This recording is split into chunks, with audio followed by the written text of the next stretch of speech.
स्वागत करता हूं और मैं अपने विचार 2 चरणों में व्यक्त करूंगा। पहला चरण मेरा सामाजिक क्रांति के लिए है और दूसरा देश के अंदर सामाजिक स्थापना के लिए है।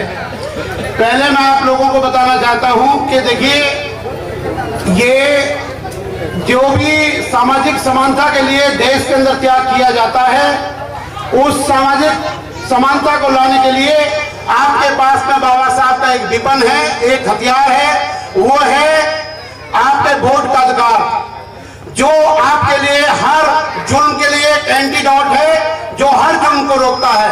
अगर आप उसका दुरुपयोग करेंगे तो 5 साल तक आप उस आदमी की गुलामी करेंगे, चाहे वो प्रधान हो, चाहे जिला पंचायत हो, चाहे वो एमएलए हो, चाहे वो एमपी हो। दूसरी बात मैं कहना चाहता हूं कि आपको मैं बतलाना चाहता हूं, आप जो भी चीनी खरीदते हैं, कपड़ा पहनते हैं या आप अपने लिए बिस्कुट खरीदते हैं, उसका टैक्स देते हैं और उस टैक्स से आपकी सड़कें, खरंजे, नालियां बनाई जाती हैं। कोई भी प्रधान, कोई भी एमएलए, कोई भी ऑनरेबल एसडीएम या डीएम अपनी जेब से एक पैसा भी खर्च नहीं करता है, वो आपके टैक्स से ही उसकी लाई जाती है। इसलिए कोई प्रधान आपका खरंजा बना दे तो आप लोगों को ये नहीं सोचना कि ये हमारे लिए, हमारे ऊपर कोई एहसान किया है। ये हर आदमी का नैतिक दायित्व है। जो आप 500 रुपए की बोतल लेते हैं, 5 शराब पीते हैं, पैसा लेके अपनी वोट दे देते हैं, 5 साल को आपके भाइयों से 500 रुपए की जगह 50,000 रुपए का शोषण होता है आप लोगों का। इसलिए अपनी वोट के अधिकार को लोकतंत्र की स्थापना के लिए, इक्वलिटी, लिबर्टी एंड फ्रेटर्निटी के लिए इस्तेमाल करें। ये मेरा आपसे संदेश है। अगर आप वोट का सही प्रयोग करेंगे तो आपकी रक्षा भी होगी और सुरक्षा भी होगी। और आज समाज, ग्रामीण क्षेत्र का समाज, दो प्रकार के लोग यहाँ पाए जाते हैं। एक वो लोग हैं जिन्होंने गुलामी को अपना धंधा बना लिया है और दूसरे वो योद्धा हैं जो सामाजिक समानता के लिए हमेशा क्रांति का बिगुल बजाते हैं। मैं आपको 3 एग्जाम्पल इसके संबंध में दूंगा। पहला एग्जाम्पल मैं आपको रूस का दूंगा।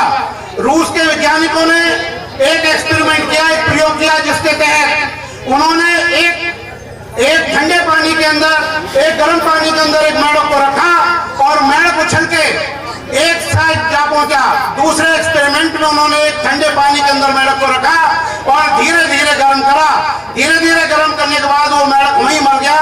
और तो वैज्ञानिक, साइकोलॉजिस्ट, वैज्ञानिक इस निष्कर्ष पर पहुंचे कि जो व्यक्ति गुलामी करेगा वो उसी में घुट घुट के मर जाएगा और जो गुलामी के खिलाफ विद्रोह करेगा वो जरा भी गुलामी को उस प्रकार सहन नहीं करेगा जैसे उबलते हुए पानी के अंदर मेढक कूद कर एक तरफ से दूसरी तरफ कूद गया था। दूसरे एग्जाम्पल में 1920 का बताऊंगा, जिसके अंदर जो स्वामी रामतीर्थ थे, जब स्वामी रामतीर्थ जापान के अंदर गए तो उन्होंने देखा कि पेड़ों की जो उम्र थी 300 से 400-500 साल की, लेकिन उनकी लंबाई 5 फुट से 4 फुट से ज्यादा नहीं थी। तो स्वामी रामतीर्थ ने पूछा, इन वृक्षों की लंबाई, ऊंचाई क्यों नहीं बढ़ती है? तो उनको बताया गया कि हम इन पेड़ों की जड़ काट देते हैं और जिस पेड़ की जड़ काट दी जाती है वो पेड़ कभी ऊपर नहीं जा सकता। इसलिए जो दलित समाज है, शोषित समाज है और जो दुखी लोग हैं, जो मजदूर लोग हैं, वो लोगों की जड़ें कटी हुई हैं। उन जड़ों में पानी देने के लिए, उनको हरा बनाने के लिए ये भगवान के बुद्ध के प्रोग्राम का आयोजन किया गया है। दूसरे में एक आपको इसके संबंध में एक एग्जाम्पल आपको बताऊंगा कि एक बार जर्मन ने हालैंड पर आक्रमण करा था। तो हालैंड, जिसका नाम नीदरलैंड है, उसका तल समुद्र के तल से कुछ नीचा था। तो हालैंड वासियों ने कहा कि हम मर जाएंगे लेकिन कभी किसी का गुलाम नहीं बनेंगे। तो उन्होंने वो दीवारें समुद्र की तोड़ दी और हालैंड वासियों के साथ में जर्मन की फौज समुद्र में डुबा दी गई। तो हिटलर ने अपनी ऑटोबायोग्राफी मेन कैंप में, जिसका नाम होता है माई स्ट्रगल में एक वाक्य लिखा और वो वाक्य था, अरे दुनिया में ना तो संगीन इतनी खतरनाक होती है, ना इतनी बम होता है जितना मनुष्य का सेल्फ कॉन्फिडेंस होता है। अगर दुनिया का कोई भी मनुष्य जो मरने के लिए एक बार तैयार हो जाए तो दुनिया की कोई भी शक्ति कदापि उसे गुलाम नहीं बना सकती। मैं आपको बताना चाहता हूं कि जिस प्रकार जितना मुश्किल है कुएं को उठा के पानी पीना, उससे ज्यादा मुश्किल है किसी बौद्ध को गुलाम बनाना।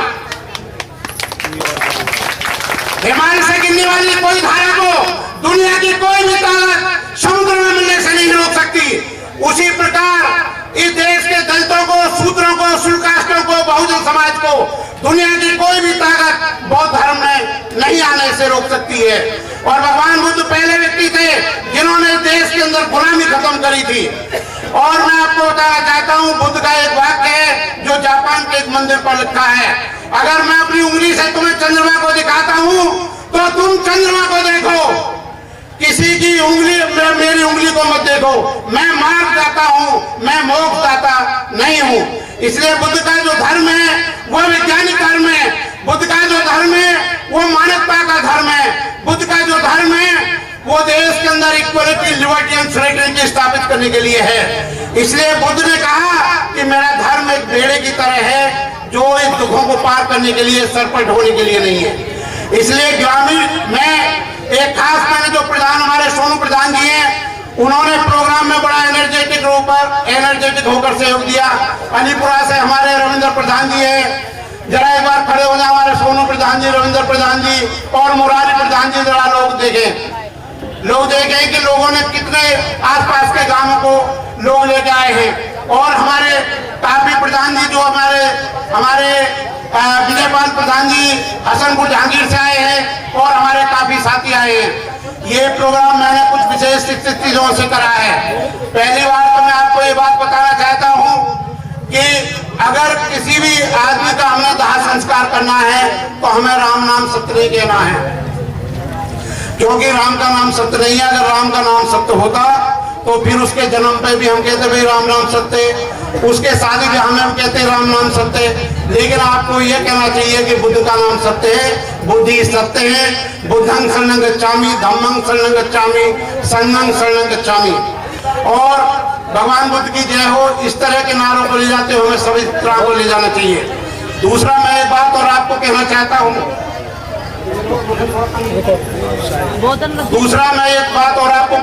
हूँ, मैंने अपने आसपास के प्रधानों को इसलिए बुलाया है कि उनका एक जो विशेष जिम्मेवारी समाज के प्रति है, वो जिम्मेवारी ये है कि वो एसडीएम साहब की खुशामद करें या उनको प्रार्थना करें या जिला मजिस्ट्रेट की प्रार्थना करें। जो डिस्ट्रिक्ट मजिस्ट्रेट होते हैं वो मेन रोड पर बाबा साहब के लिए 500 गज, 300 गज या 1000 गज जमीन को छोड़ें, ताकि आने वाले टाइम में भगवान बुद्ध की मूर्ति लग सके, आने वाले टाइम पे बाबा साहब की मूर्ति लग सके।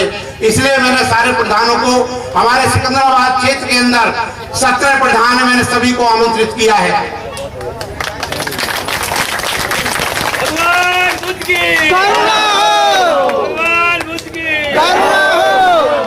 जिस गांव का प्रधान 5 साल में, 7 साल में, 10 साल में एक बाबा साहब की मूर्ति के लिए जमीन ना छोड़ सके, वो प्रधान आपका शोषण करता है, वो प्रधान आपको गुलाम बनाता है।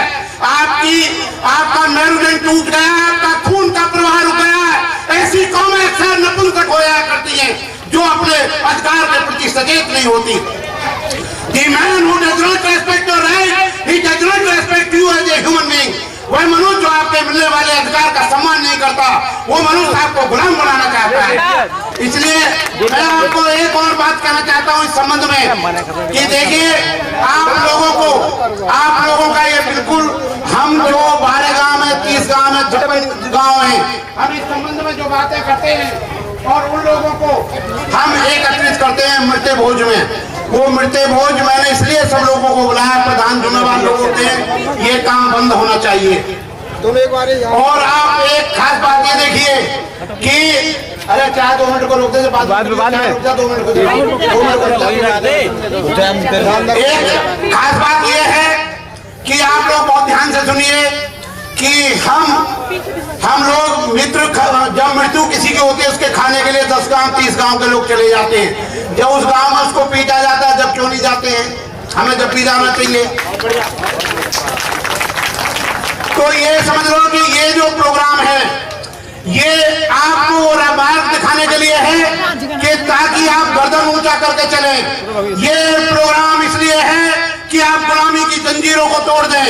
और बाबा साहब कहते थे आकाश की बादलियों से निकल कोई फरिश्ता आपकी गुलामी की जंजीरों को तोड़ने के लिए नहीं आएगा। जो कौम अपने पैरों पर खड़ा नहीं हो सकती, ऐसी कौम का भला तो उसका पैरों पर भी नहीं कर सकता। इसलिए आपको देखिए कि देश में कानून का शासन है, किसी भी आदमी से कोई डरने की जरूरत नहीं है। आपको के लिए पुलिस है, पुलिस काम ना करेगी तो मिलिट्री है, मिलिट्री का एक आदमी मारा जाएगा, लाखों मिलिट्री उसके काम के लिए तैयार होगी। जैसे कि उसको पांडे को मारा गया था, जिसने पुलिस वालों को मार दिया था। किसी से कोई डरने की जरूरत नहीं है। इस देश में भी बाबा साहब का संविधान है, और जिस प्रकार वनों की रक्षा सिंह के द्वारा होती है और सिंह की रक्षा वनों के द्वारा होती है, आपके द्वारा बाबा साहब संविधान की रक्षा होगी आपके द्वारा, और संविधान के द्वारा आप लोगों की रक्षा होगी। आप लोग समझ लें कि ये मैं चाहता हूं कि आप देखिए ओलंपिक के गेम में अगर एक आदमी एक दिन दंड बैठक लगाए या 3 दिन दंड बैठक साल में लगाए, वो कभी गोल्ड मेडल या सिल्वर मेडल को प्राप्त नहीं कर सकता। अगर उसने गोल्ड मेडल लेना है ओलंपिक के गेम्स में, तो उस व्यक्ति को कम से कम, आपको मैं बता दूं, उस व्यक्ति को रात दिन मेहनत करनी होगी।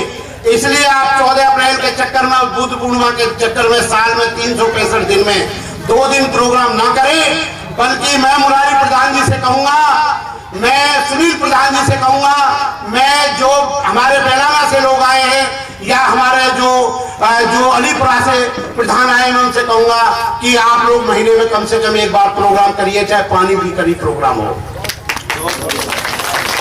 चाहे चाय भी करी प्रोग्राम हो।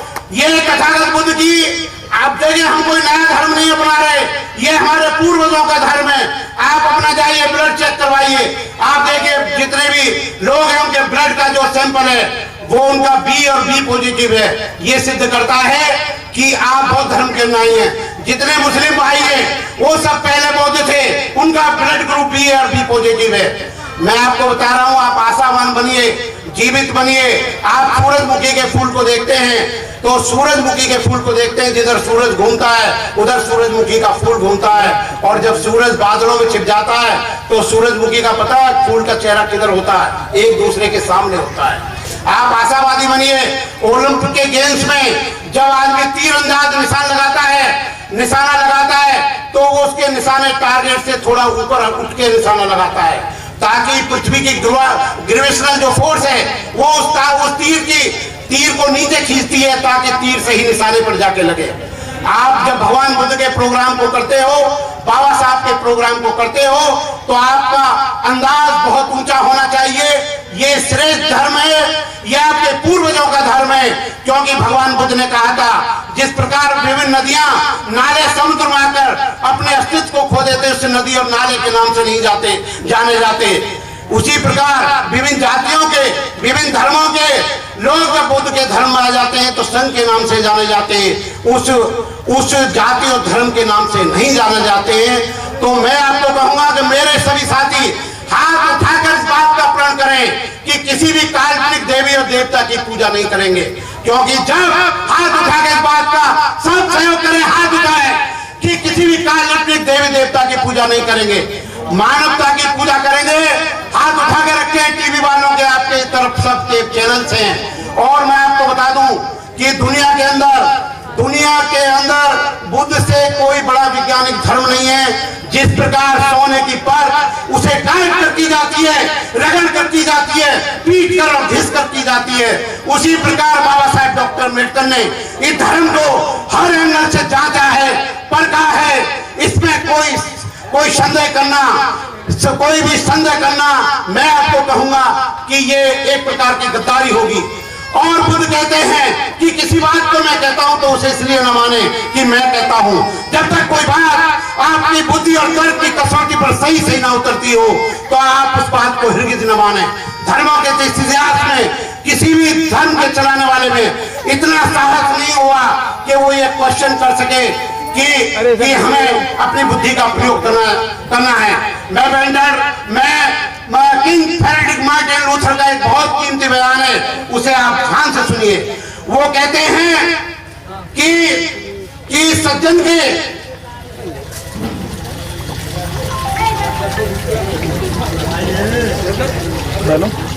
फ्रेडरिक मार्टिन लूथर का एक बयान है, अरे सज्जन की चुप्पी से, दुर्जन व्यक्ति के दुष्टों के जुल्म से सज्जन की चुप्पी ज्यादा खतरनाक होती है।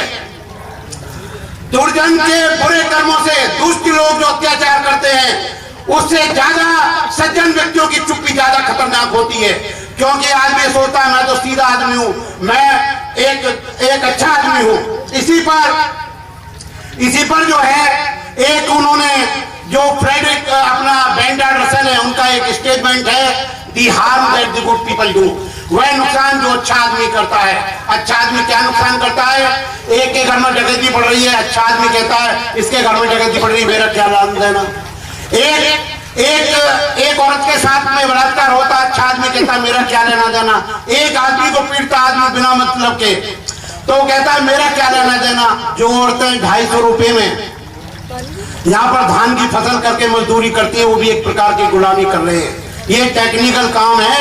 सरकार के यहाँ एक मजदूर की कीमत 735 और 65 रुपए है, आप ये लगा लें। और दूसरा मैं बता दूं कि देश के अंदर 8 घंटे काम करने का जो काम किया है वो बाबा साहब ने किया है। केवल 8 घंटे काम करेंगे, औरत को और आदमी को बराबर मजदूरी मिलेगी। औरतों को जो प्रेग्नेंट होने पे, गर्भवती होने पे छुट्टियों का प्रावधान दिया था, इस देश के अंदर बाबा साहब ने दिया था। तो मैं आपको कई बातें ऐसी बताना चाहता हूं, इसलिए बुद्ध की ये ज्योति बराबर जलती रहे और आप लोग इसमें देखते रहें और कोई गलती ना करें। इसके संबंध में मुझे गालिब का एक शेर याद आता है। एक गालिब एक धूल में जीवन भर करता रहा, अरे धूल तो जमी थी चेहरे पर, मैं आईने को साफ करता रहा। आपके चेहरे पर जो धूल जमी हुई है, तो काल्पनिक हिंदू और देवी देवताओं की पूजा की। इस देश के अंदर किसी भी हिंदू देवी देवता का कोई रोल नहीं है शुल्क कास्टों को अच्छे कपड़े पहनाने का, उनको नौकरी देने का, उनको अधिकार देने का, उनकी रक्षा और सुरक्षा करने का। ये सब बाबा साहब पूरे देश को चलाते हैं। तो आपका पहला कर्तव्य बनता है कि देश में आप उनकी मूर्तियां लगाएं। देखिए एक बार मीटिंग चल रही थी, एक बहुत बड़ी कॉन्फ्रेंस थी, एक आदमी ने विरोध करते हुए कहा कि वकील साहब इंद्राज सिंह जी, हम मूर्ति को नहीं मानते। मैंने कहा आपके पिताजी का फोटो टंगा हुआ, जरा इस पे थूक दो, इस पे थूक दो, आप इस पे पैरों से चढ़ जाओ, नहीं मानते। कहीं मूर्ति लगना, बाबा साहब की मूर्ति लगना है, भगवान बुद्ध की मूर्ति लगना, ये आज के जो बौद्ध समाज के लोग हैं या बहुजन समाज के लोग हैं या दलित शुल्क उनका सम्मान का प्रतीक है, उनका सम्मान का प्रतीक है जो आपको इज्जत दिलवाता है। जहां मूर्ति तोड़ी जाती है वहां पर लोग संविधान को तोड़ना चाहते हैं, वहां देश के कानून को तोड़ना चाहते हैं। वो लोग आतंकवादी गतिविधियों में संलग्न हैं। हम देश की एकता अखंडता को स्थापित करना चाहते हैं। और मैं आपको बताना चाहता हूं, कोई जहाज सबसे ज्यादा सुरक्षित किनारे पर होता है, लेकिन जहाजों का निर्माण इसलिए नहीं किया जाता कि वो किनारे पर खड़े रहे। जहाजों का एक निर्माण है, एक उद्देश्य है कि समुद्र की धाराओं से टकराए और अपने लक्ष्य तक पहुंचे, इसलिए जहाजों का निर्माण किया जाता है। इसलिए बाबा साहब भगवान बुद्ध के इस धर्म का, ये इस समय उत्तर प्रदेश की भूमि सबसे ज्यादा उपजाऊ है।